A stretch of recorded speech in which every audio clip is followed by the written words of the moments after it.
नमस्कार दोस्तों, मेरा नाम शेफ धीरज है। आज हम लोग बात करने वाले हैं कि आपको इंडस्ट्रियल ट्रेनिंग एक होटल से करनी चाहिए या रेस्टोरेंट से करनी चाहिए।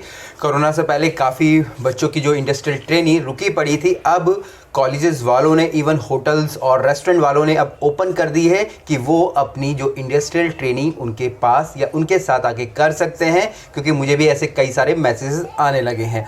अब यहाँ पे देखने वाली बात और समझने वाली बात यही है कि आपको जो ये ट्रेनिंग्स है होटल से करनी है या किसी एक अच्छे रेस्टोरेंट से करनी है। मैं सारे बेनिफिट्स और सारे नुकसान आप लोगों को बता दूंगा, बाकी लास्ट में फाइनली आपको ही डिसाइड करना है। और सबसे पहले मैं आपको यही एडवाइस देना चाहूँगा कि अगर कहीं भी नहीं मिल रही है, क्योंकि इवन अभी भी जो 5 स्टार होटल्स हैं वो बहुत ही ज़्यादा आप बोल भी सकते हैं कि संख्या में नहीं खुल गए हैं, तो जहाँ भी आपको मिलता है, जो भी आपको बेस्ट पड़ता है ज़रूर कीजिएगा। अपना टाइम फालतू में 2020 के अनुसार वेस्ट नहीं कीजिएगा, क्योंकि सिर्फ इंडस्ट्रियल ट्रेनिंग से आपका फ्यूचर कभी भी डिसाइड होने वाला नहीं है। सबसे पहले यहाँ हम लोग बात करें होटल्स और रेस्टोरेंट की, तो यहाँ पे हमारे जो होटल्स के अंदर कई सारे अलग अलग सेक्शंस होते हैं। जैसे कि हमारा बूचरी अलग होता है, हमारा गारमेंटर अलग होता है, बेकरी, पेस्ट्री, हर कोई रेस्टोरेंट्स जो स्पेशल रेस्टोरेंट होते हैं वो अलग अलग होते हैं। पर रेस्टोरेंट में हमारा सिंगल एक ही किचन होता है जहाँ पे कि हमें ये सारा काम करना होता है। तो ये एक बेसिक डिफरेंस हो जाता है हमारे होटल और रेस्टोरेंट के अंदर। दूसरा, यहाँ पे अगर हम लोग होटल्स में काम करते हैं तो हमें अलग अलग जगह अलग अलग सेक्शंस में काम करने का मौका मिलता है।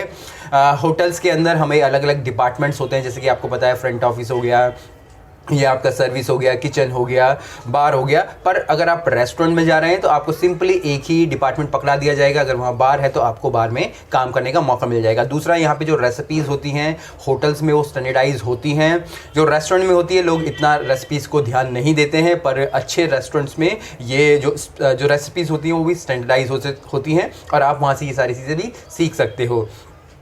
तीसरा, यहाँ पे अगर हम लोग बात करें यहाँ पे हिराकी की, तो होटल्स के अंदर लंबी चौड़ी हिराकी होती है। एग्जीक्यूटिव शेफ़ हो गया, सू शेफ़ हो गया, एग्जीक्यूटिव सू शेफ़ हो गया, सीडीपी, सू शेफ़ 3, कॉमी 3, 2, 1, ये सारी चीज़ें होती है। पर रेस्टोरेंट के अंदर सिंपली से आपका एक एग्जीक्यूटिव शेफ़ या हेड शेफ़ होता है, उसके नीचे इतनी ज़्यादा लंबी चौड़ी हिराकी नहीं होती है। तो यहाँ पर जो रिस्पॉन्सिबिलिटीज़ होती है, उनकी जॉब्स होती हैं, उनका हमें अच्छे से पता नहीं लग पाता है। पर होटल्स के अंदर ये सारी चीज़ें देखी समझी जाती हैं, तो हमें पता चलता है कि रियली में एक शेफ़ की जो वैल्यू क्या है। पर होटल्स और रेस्टोरेंट्स में हमें उतना उस चीज़ का एहसास नहीं होता है। इसके बाद जो होटल्स की एसओपीज़ बहुत ही ज़्यादा डिटेल्ड होती हैं, सारे के सारे प्रोसेसेस आपके अच्छे से वेल डिफाइंड होते हैं, सबके जॉब डिस्क्रिप्शन लिखे होते हैं, किस मशीन को कैसे ऑपरेट करना है, ये सारी की सारी चीज़ों के बारे में पता होता है। पर रेस्टोरेंट्स में ऐसा कुछ नहीं होता है। जो भी छोटी छोटी उन्होंने एसओपीज़ बनाई होती है या फिर बिल्कुल भी नहीं बनाई होती हैं, जो जनरली जो एक्सपीरियंस है मैं आपको वो बता रहा हूँ। इसके बाद हम बात करेंगे कि होटल्स के अंदर डिफरेंट कुजीन्स के अलग अलग रेस्टोरेंट होते हैं।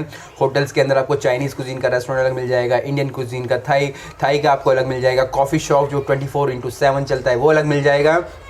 पर रेस्टोरेंट के अंदर आपको एक स्पेशल कुजीन मिल जाएगी या फिर वो एक मल्टी कुजीन रेस्टोरेंट होगा। तो यही एक बेसिक उनकी जो कुजीन के अंदर डिफरेंस आ जाता है।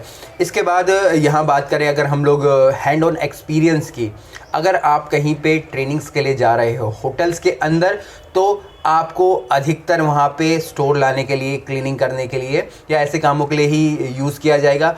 पर अगर आप रेस्टोरेंट में जाते हो तो एटलीस्ट आपको वहाँ पे काम करने का जो हैंड ऑन एक्सपीरियंस होता है वो ज़रूर मिल जाएगा, क्योंकि वहाँ पे स्टाफ कम होता है और आपको डायरेक्ट काम पे भी लगा दिया जाता है। डायरेक्ट आप स्टोर लाए और आपको बोला कि भाई ये बॉइलिंग कर लो, ये पोचिंग कर लो। पर होटल में वो सारी चीज़ें बहुत कम आप उस स्टेज पे पहुँच पाते हो, और रेस्टोरेंट पे वहाँ पे उस कुकिंग वाली स्टेज पे आप बहुत ही जल्दी पहुँच जाते हो। उसके बाद अगर हम लोग बात करें आपको कितना स्टाइफंड मिलता है, तो कुछ भी स्टाइफंड मिल सकता है, ऐसा कोई कंफर्म नहीं है। अगर इवन अभी जैसे कल मेरी किसी से बात हुई, उनको एक 5 स्टार होटल में सिर्फ 1500 रुपये का स्टाइफंड दे रहे हैं, और एक रेस्टोरेंट में किसी कोई ट्रेनिंग कर रहा है उसको 3500 का स्टाइफंड मिल रहा है। तो कुछ भी हो सकता है कोरोना के समय में। पर अगर पहले देखें तो होटल्स वाले ज़्यादा देते थे और जो रेस्टोरेंट वाले कम देते थे। इसके बाद जो सबसे लास्ट है फ्यूचर के बेनिफिट्स तो अभी जैसे मैंने आपको बताया ये सारे ही होने वाले जो ऊपर बताए। पर मैं यहाँ पे ये भी कहूँगा कि इससे आपका जो फ्यूचर है डिसाइड नहीं होने वाला है। कोई भी कंपनी फ्यूचर में जाके आपको ये देख के कि आपने इस बड़े ग्रुप से कर लिया है या और आपको काम आता ही नहीं है, अगर अगर हम लोग होटल इंडस्ट्री की बात करें तो आपको आपका जो फ्यूचर जो आपका पास्ट एक्सपीरियंस होता है, जो भी आपने कहीं पे भी ट्रेनिंग्स करी, वो सारी चीज़ें देखी जाती है, पर आपके हैंड ऑन एक्सपीरियंस का भी, आपके फूड ट्रायल्स भी लिए जाते हैं। पर अगर आप अपने फूड ट्रायल्स पास नहीं कर पाते हो तो आपको वैसे भी नौकरी नहीं रखने वाले हैं। तो ये सारी चीज़ें बेनिफिट्स हैं और नुकसान है, मैंने आपको बता दिए। और आपके ऊपर है कि आपको क्या डिसाइड करना है, आपको अपनी इंडस्ट्रियल ट्रेनिंग कहाँ से करनी है, होटल से या रेस्टोरेंट से। कुछ भी क्वेश्चन हो, कमेंट्स हो, आप मुझे नीचे लिख के भेज सकते हैं। फिर मिलेंगे एक नए वीडियो में, तब तक के लिए जय हिंद।